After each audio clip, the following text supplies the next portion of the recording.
Pak Guru. Pada video sebelumnya telah dibahas bagaimana tujuan-tujuan pembelajaran yang dirumuskan di tingkat satuan perlu disusun menjadi sebuah alur. Mengapa tujuan pembelajaran perlu dibuat dalam bentuk alur? Apa fungsi alur tujuan pembelajaran? Apa manfaatnya dalam pembelajaran? Untuk menjawab pertanyaan-pertanyaan berikut, mari kita simak penjelasan berikut ini. Penyusunan alur tujuan pembelajaran dilakukan di tingkat satuan. Nantinya, alur tujuan pembelajaran akan menjadi rujukan guru saat merencanakan dan memfasilitasi pembelajaran anak di tingkat kelas. Jadi, alur tujuan pembelajaran memiliki dua manfaat, yaitu pertama, di lingkup satuan pendidikan. Alur tujuan pembelajaran dapat membantu proses pengorganisasian pembelajaran, khususnya saat menstrukturkan pembelajaran untuk kelompok berdasarkan usia. Karena capaian pembelajaran disusun untuk anak usia 5-6 tahun atau di ujung fase fondasi. Maka, alur tujuan pembelajaran membantu penerapan pembelajaran untuk kelompok usia di bawah 5 tahun. Kedua, di lingkup pembelajaran di kelas. Alur tujuan pembelajaran mengalurkan tiap kemampuan yang perlu dibangun dalam fase fondasi, sehingga membantu pendidik dalam mengetahui tahapan yang perlu dilalui peserta didik sebelum melanjutkan ke tahapan penguasaan kompetensi selanjutnya. Artinya, keberadaan alur tujuan pembelajaran mengingatkan pendidik bahwa terdapat prasyarat dari suatu kemampuan yang perlu dipenuhi dahulu. Bapak dan Ibu, kita akan membahas sedikit lebih dalam tentang manfaat alur tujuan pembelajaran dalam pembelajaran di kelas. Dalam merencanakan sebuah tujuan pembelajaran di kelas, Bapak dan Ibu perlu merujuk pada alur tujuan pembelajaran yang telah disusun di dokumen kurikulum operasional satuan Anda, bukan pada tahapan perkembangan anak. Mengapa demikian? Ada 3 alasan. Alur tujuan pembelajaran sudah disusun bercermin dari tahapan perkembangan anak. Bedanya, alur tujuan pembelajaran tidak menunjukkan keterangan pembagian kelompok usia. Alur tujuan pembelajaran perlu disusun bercermin dari tahapan perkembangan anak. Akan tetapi, alur tujuan pembelajaran bukanlah tahapan perkembangan anak yang umumnya disusun berdasarkan tiap aspek perkembangan.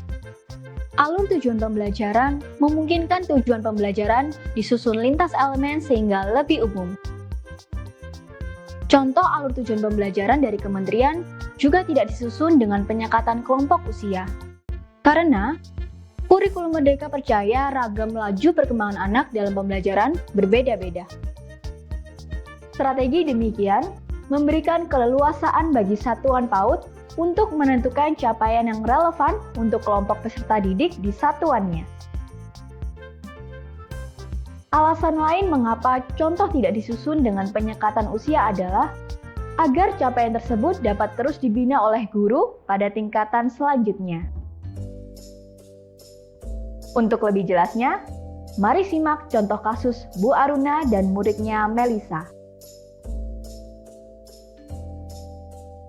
Melisa sudah berusia 6 tahun.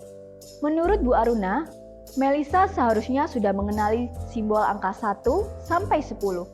Bahkan dapat menghitung benda sesuai simbol angka yang ditunjukkan padanya. Kenyataannya, Melisa belum mampu mengenal simbol angka.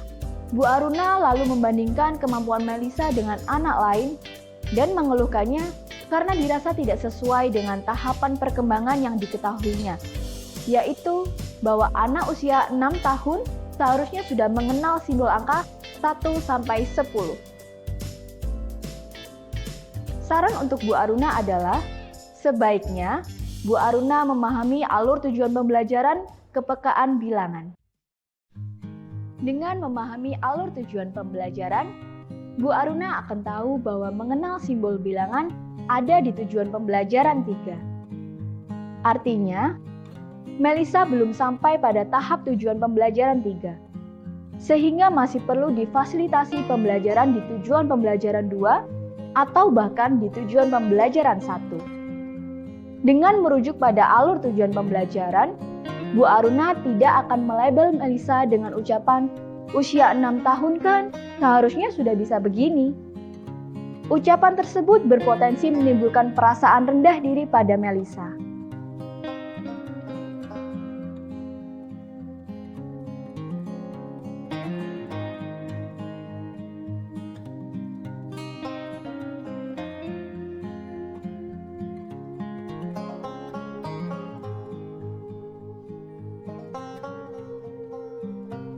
Sebagai contoh, mari kita cermati subelemen jati diri. Anak menyesuaikan diri dengan lingkungan, aturan, dan norma yang berlaku. Agar anak dapat menyesuaikan diri dengan lingkungan, aturan, dan norma yang berlaku, maka tahapan kemampuan yang perlu dikuasai anak untuk dapat menguasai kompetensi pada subelemen tersebut adalah: pertama, anak perlu belajar menahan keinginannya dan berperilaku sesuai kesepakatan kelas. Contohnya, menahan diri untuk tidak bicara saat temannya bicara. Kedua, anak memahami konsep bahwa tiap lingkungan memiliki aturan dan normanya sendiri. Aturan di rumahnya mungkin akan berbeda dengan aturan di kelas. Dari dua prasyarat ini, ada setidaknya 3 aspek perkembangan yang dikuatkan: sosial emosional, kognitif, serta nilai agama dan moral.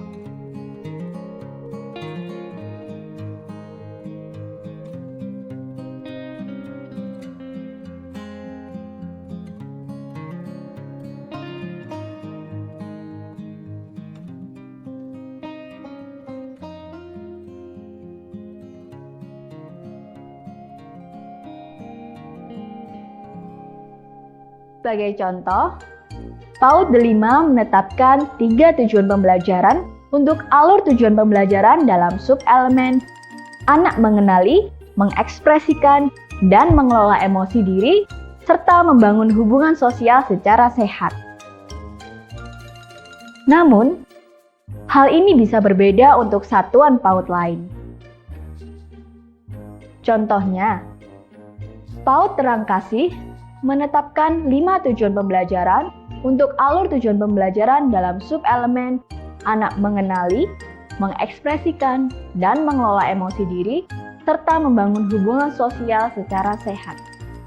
Demikian penjelasan mengenai fungsi dari alur tujuan pembelajaran. Ibu dan Bapak dapat secara aktif mencari sumber referensi lain dari dokumen pemerintah atau platform Merdeka Mengajar sebagai bahan inspirasi untuk menyusun alur tujuan pembelajaran di satuan PAUD masing-masing.